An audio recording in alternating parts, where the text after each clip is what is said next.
It's time to talk about viruses once again. Let's start with an infection. What happens when a virus infects a cell? The cell already has its flow going. It's already in whatever level of redox balance it is, meaning the processing of food for energy and the level of free radicals that are being produced are in some form of balance, in that the cell's not dying. Now, the cell might be getting unhealthy because of its status, or it might be in a healthy situation. But nevertheless, the virus comes and infects. So right off the bat, when we're dealing with coronavirus, we have something that's a little different than what we're accustomed to with respect to, say, influenza, because the coronavirus infects with a different receptor than does the flu. The flu largely infects epithelial cells. The coronavirus largely infects most of your cells. So hence we have the cardiovascular and the neurological problems in addition to the respiratory problems. So back to the beginning. The virus lands, manages to get itself into the cell in one form or another. In the case of coronavirus, we're talking about an RNA virus that has a very sloppy polymerase, so it's going to naturally generate loads of mutations, and those that function will be around. It's that simple. So anyway, it gets into the cell, and what's the next thing it does? It basically takes over the flow, the metabolism of the cell, and tells the cell to make virus instead of doing whatever it was doing. But that's a disruption once again. It's a change of the flow patterns that had been successful prior to the infection. And now, the first thing that's going to happen as the virus makes more of those pieces is the energy is being redirected, as well as most viruses have some kind of viral infectivity factor where they regulate the metabolism of the host cell, so that the host cell doesn't generate too many free radicals and ultimately undergo apoptosis, because if the cell dies too early, then you don't have productive viruses that have been produced. But as this process is occurring within every cell, there is a balancing act. Think of LSD-type hallucinations where everything is flowing and converting into something new, and you have this constant fluidity. That's what's happening on a biochemical level. And within a given cell, there are aspects of the biochemistry that drives the cell into the future. Carbohydrate and amino acid metabolism, in particular glutamate from the amino acid side, glucose, fructose on the sugar side. So what happens as the virus is producing, it's making these free radicals.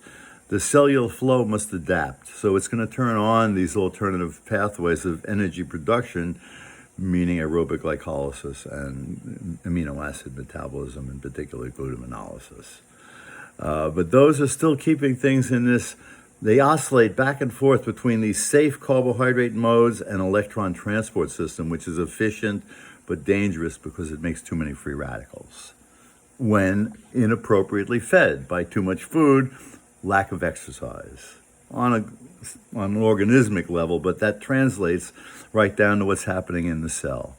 So the cell keeps making more free radicals, modifying its metabolism as the virus matures, meaning it's making the pieces and they start to get assembled, and RNA is being transcribed, and made into more viral particles, as well as serving as a source for the proteins that need to be made.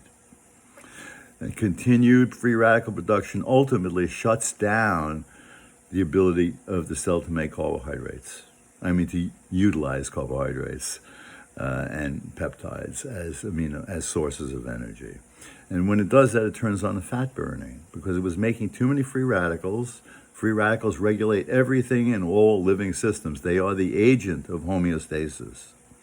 So as the shift to fat burning occurs, viral production is turned down.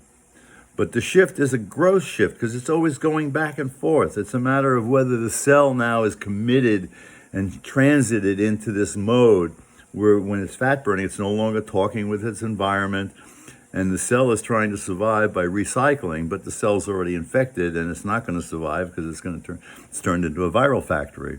that will eventually break open and release the viruses in one form or another. That varies somewhat depending on the virus. So what do we have here? We have a progressive metabolic change adapting to its role, which when it's a virally infected cell, is to produce more viruses. So once these viruses are released and the immune system is seeing both the free viruses as well as it also monitors the cell itself that's infected. It can tell when a cell is infected because the cells are always producing pieces of themselves and putting them on the surface for the immune system to monitor. And if it sees things that are foreign, be it RNA, DNA, proteins, etc., that elicits an immune response, which also has a balancing act of a pro-inflammatory carbohydrate-driven end and an anti-inflammatory fat-burning end. And that's the way we work.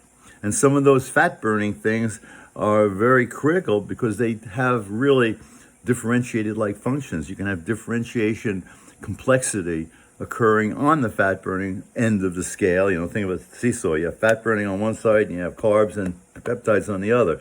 And most of our cells are burning carbs. And when we need to resurrect the cell, we turn on the fat burning. And that happens even within the cell. It happens between cells. It happens in tissue, between tissue. It happens throughout all layers of your organization and beyond. Because our behavior is a manifestation of the same thing. Anger, aggression is driven by a different biochemistry than peace and love, driven by cannabinoids in particular, which turn on fat burning, as well as balancing free radicals that are produced during the electron transport usage.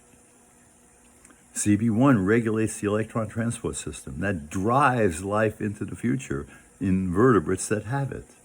And humans have achieved the unique ability of self-reflection so that we can power our knowledge. We can understand how we work.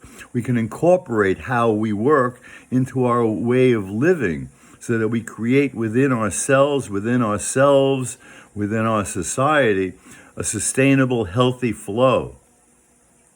Peace and love.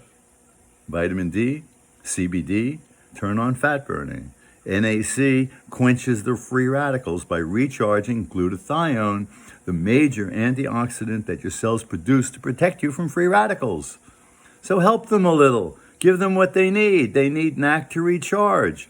Completely control inflammation and respiratory nonsense. It works. Bye again.